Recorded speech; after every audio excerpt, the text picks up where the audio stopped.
ಈ ಚಾನೆಲ್ ಅನ್ನ ಲೈಕ್ ಮಾಡಿ, ಸಬ್ಸ್ಕ್ರೈಬ್ ಮಾಡಿ. ಅಥಣಿ ತಾಲೂಕಿನ ಹೋರಾಟ ಅಂದ್ರೆ ಏನು ಅಂತ ತೋರಿಸಿಕೊಟ್ಟ ಏಕೈಕ ವ್ಯಕ್ತಿಯನ್ನ ನಾವು ತೋರಿಸಬೇಕು ಎಂಬ ಆಸೆಯಾಗಿದೆ.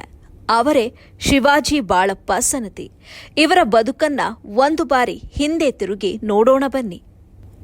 ಶಿವಾಜಿ ಬಾಳಪ್ಪ ಸನದಿ ಇವರು ಅಥಣಿ ತಾಲೂಕಿನ ಅಥಣಿ ಪಟ್ಟಣದಲ್ಲಿ ವಾಸವಾಗಿದ್ದು, ಇವರ ಶಿಕ್ಷಣವನ್ನ ಅಥಣಿ ಪಟ್ಟಣದಲ್ಲೇ ಮುಗಿಸಿ ಡಿಗ್ರಿ ಪದವಿಯನ್ನು ಪಡೆದುಕೊಂಡು ಇವರ ಆರ್ಥಿಕ ಪರಿಸ್ಥಿತಿಯನ್ನ ಒಮ್ಮೆ ಹಿಂದೆ ತಿರುಗಿ ನೋಡಿದಾಗ ಸಮಾಜದಲ್ಲಿ ಇವರ ತಂದೆ ಬಾಳಪ್ಪ ಸನದಿ ಒಬ್ಬ ಕೂಲಿ ಕಾರ್ಮಿಕರಾಗಿದ್ದು, ಅವರ ಮಗನಾಗಿ ಇವರು ತಮ್ಮ ವಿದ್ಯಾಭ್ಯಾಸವನ್ನ ಮುಗಿಸಿ ಎಷ್ಟೋ ಸರ್ಕಾರಿಯ ನೌಕರಿಗಾಗಿ ಸಾಕಷ್ಟು ಅರ್ಜಿಗಳನ್ನು ಸಲ್ಲಿಸಿ ಸಾಕಷ್ಟು ಪರೀಕ್ಷೆಗಳನ್ನು ಕೂಡ ಬರೆದಿದ್ದಾರೆ. ಆ ಸಮಯದಲ್ಲಿ ಇದ್ದಂಥ ಕೆಲ ರಾಜಕಾರಣಿಗಳು ಮತ್ತು ಸರ್ಕಾರ ಹುದ್ದೆಗಳ ಭರ್ತಿಯಲ್ಲಿ ಮೇಲ್ಜಾತಿ ಕೆಳಜಾತಿಯ ವಿಚಾರವೋ ಅಥವಾ ಲಂಚದ ಆಸೆಗಾಗಿಯೋ ಎಷ್ಟೋ ಬಾರಿ ಇವರನ್ನ ಸೋಲುವಂತೆ ಮಾಡಿದ್ರು. ಧರ್ಮ ಯಾವುದೇ ಆಗಿರ್ಲಿ, ಅದರ ಕರ್ಮ ಮಾತ್ರ ಒಳ್ಳೇದು ಮಾಡ್ರಿ. ನೀನೇ ರಾಮ, ನೀನೇ ಶ್ಯಾಮ, ನೀನೇ ಅಲ್ಲ, ನೀನೇ ಯೇಸು.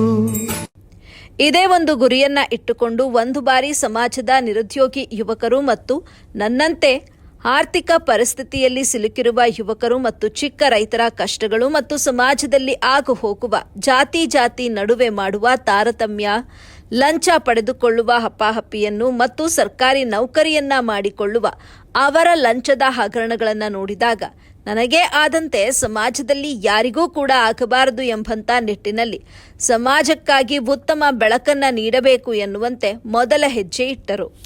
ಅಂದಿನಿಂದ ಇಲ್ಲಿಯವರೆಗೆ ತಮ್ಮ ಜೀವನವನ್ನ ಕತ್ತಲೆಯಲ್ಲಿಟ್ಟುಕೊಂಡು ಏಕಾಂಗಿಯಾಗಿ ಸಮಾಜದ ಮುಖಂಡನಾಗಿ ಸಾಕಷ್ಟು ಭ್ರಷ್ಟಾಚಾರಗಳನ್ನು ಮಾಹಿತಿ ಹಕ್ಕಿನ ಅಡಿಯಲ್ಲಿ ಸರ್ಕಾರಿ ಅಧಿಕಾರಿಗಳು ಮತ್ತು ರಾಜಕಾರಣಿಗಳು ಮಾಡಿದಂತಹ ಹಗರಣಗಳನ್ನು ಬೆಳಕಿಗೆ ತರುವ ಮೂಲಕ ಸದಾಕಾಲ ಹೀಗೆ ಅನ್ಯಾಯದ ವಿರುದ್ಧ ಹೋರಾಟ ಮಾಡುತ್ತಾ ಮತ್ತೊಂದು ಕಡೆ ಮುಖವನ್ನ ಮಾಡಿದ್ರು. ಅದೇ ಪತ್ರಿಕಾ ರಂಗ. ಜೈ ಜಂಬೆ ಪತ್ರಿಕೆಯ ಸಂಪಾದಕರಾಗಿ ಸಮಾಜದಲ್ಲಿ ನಡೆಯುವಂತಹ ಅನ್ಯಾಯಗಳು ಖಡ್ಗಕ್ಕಿಂತ ಲೇಖನಿಯೇ ಹರಿತವೆಂಬಂತೆ ಸುದ್ದಿಗಳನ್ನು ಬರೆಯುತ್ತಾ ಭ್ರಷ್ಟಾಚಾರ ಮಾಡುತ್ತಿದ್ದ ಎಷ್ಟೋ ಅಧಿಕಾರಿಗಳು ಅಮಾನತಾಗಲು ಇವರು ಕಾರಣಕರ್ತರಾದರು. ಇವರು ಮಾಡಿದ ಸಾಧನೆಗಳನ್ನು ಮೆಚ್ಚಿಕೊಂಡು ನಮ್ಮ ರಾಜ್ಯದಲ್ಲಿರುವ ಮಾಹಿತಿ ಹಕ್ಕು ಸಂಘಟನೆಗಳು ಪ್ರಶಸ್ತಿ ನೀಡುವ ಮೂಲಕ ಇವರನ್ನ ಸಮಾಜಕ್ಕೆ ಪರಿಚಯ ಮಾಡಿಸಿಕೊಟ್ರು, ಗುರುತಿಸಿಕೊಟ್ರು. ಅಂದು ಅವರು ಗುರುತಿಸಿಕೊಂಡ್ರಲ್ಲ, ಅದೇ ಅವರು ಗುರುತಿಸಿಕೊಂಡ ವಿಷಯಗಳು ಇವರಿಗೆ ಈಗ ಮುಳ್ಳಾಯಿತು ಅಂದ್ರೂ ತಪ್ಪಲ್ಲ.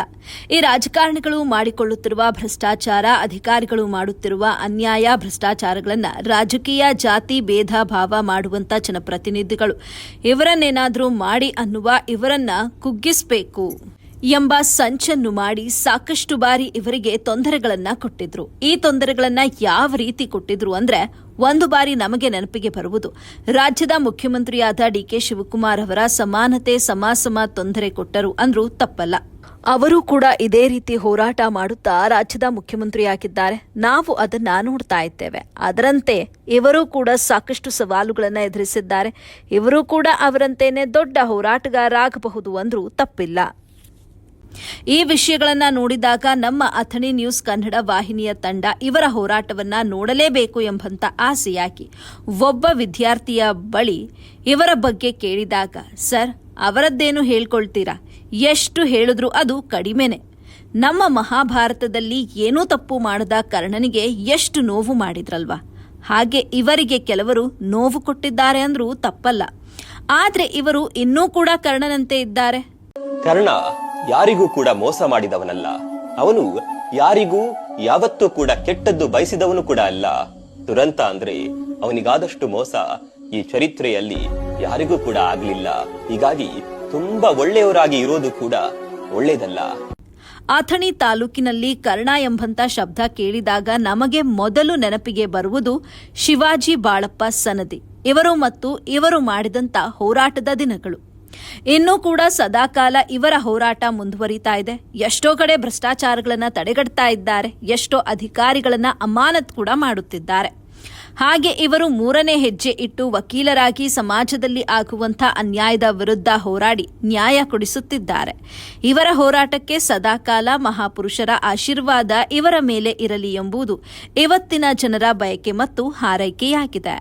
ಮತ್ತಷ್ಟು ಸುದ್ದಿ ಮುಂದಿನ ಸಂಚಿಕೆಯಲ್ಲಿ ಕಾದು ನೋಡಿ.